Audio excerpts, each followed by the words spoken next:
Oi, mate! Oi! Listen, I'm gonna have a word with you real quickly, son. I'm gonna fucking shoot you. Team Fortress 2 is a game I started playing 4 years ago, and despite the game getting no major updates anymore, I've had a blast playing it. About a year ago, I stopped playing because the bots got really bad, and all the good players were on Uncletopia, meaning I'd get killed instantly either way. I hate doctors! You failed!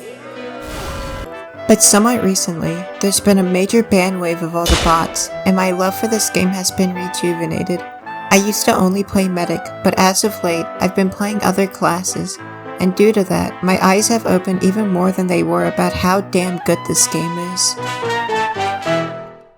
Okay, why would you do that? Like, I'm at 100% Uber, so like, what's the point of that?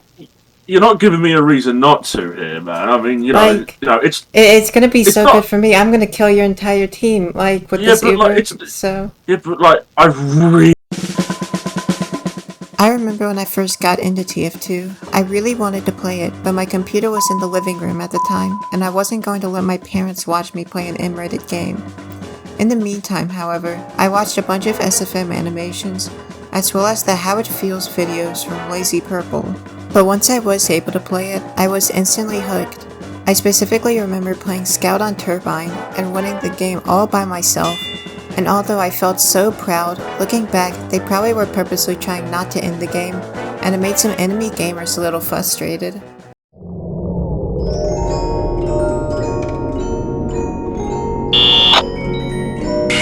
Despite this high moment for me, however, I still sucked really bad at the game. I could not kill someone to save my life, so why not save other people's lives? That's why I picked Medic, a class that was easy to do well with, and also helped my team more than if I got like one lucky kill on Spy or something. I remember when I started playing Medic, I didn't have the crossbow, but I wanted it really badly, so not knowing any better, I bought the $1 crossbow from the Manco store, money which actually could have got to me one of every weapon looking back. But once I did have the crossbow, I quickly learned that it took aim to be good with, and that humbled me so hard, and so I played games over and over and over again, trying to become a better medic, and as I played more and interacted with my teammates, I began to learn much more about this game. TF2 feels to me almost like a sandbox game, where you can do whatever you want, but there's also a really high skill ceiling behind the curtains, giving you thousands of hours of gameplay. For reference, there's still so many people who are better at Medic than me, and I haven't even gotten close to the skill ceiling for him. Despite Med probably being the easiest class, and having more than 235 hours on the man, there is still so much more room for me to grow. I remember when I first started really playing, my friend put me on a blind date with someone, and although me and him ultimately did not work out, we both really liked TF2, and we both played it, me maining Medic and him maining Pyro, the two classes that don't need to aim. The first time we started talking, he asked me what I thought about the different TF2 weapons, and I didn't know what most of the unlocks did, so I basically just agreed with whatever he said, and I'm happy to say we still agree on the viability of every unlock. You know what? You're on 65 health. I'm just gonna kill you with the Solemn Vow. Are you using the Solemn Vow? Get out! Get out! Oh my god. Okay, what's better than the Solemn Vow? What's better than the Solemn Vow? Ramming a lit candle into your urethra, probably? To this day, he's still one of my best friends, and me and him have gone through so much together. TF2 is such a good game for building interpersonal relationships, to the point that the relationship in one game between a medic and a pocket feels like you've known each other for years, only for you two to leave the game once it's done and never speak to each other again. Soon, I would fall into the trap that is the TF2 economy, and watch people like Squirrely and those scrap metal to unusual videos. Squirrely, can you be my new dad? No. This made me think that I could make a profit off of TF2, although when I actually tried, I would just spend a ton of money to get more keys to buy myself unusuals.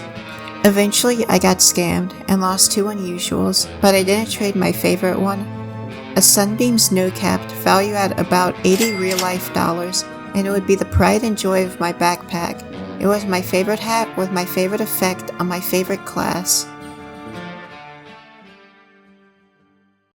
All good things have a cost, though. I had started in 2020, meaning it had been 3 years since Jungle Inferno, the last major update, had been released. And to make the situation worse, the locust of TF2, bots, began to invade servers. Bots were essentially instances of TF2 run en masse that went sniper and headshot whoever they could see. They would instantly kill you, ruining any hopes you have of playing the game.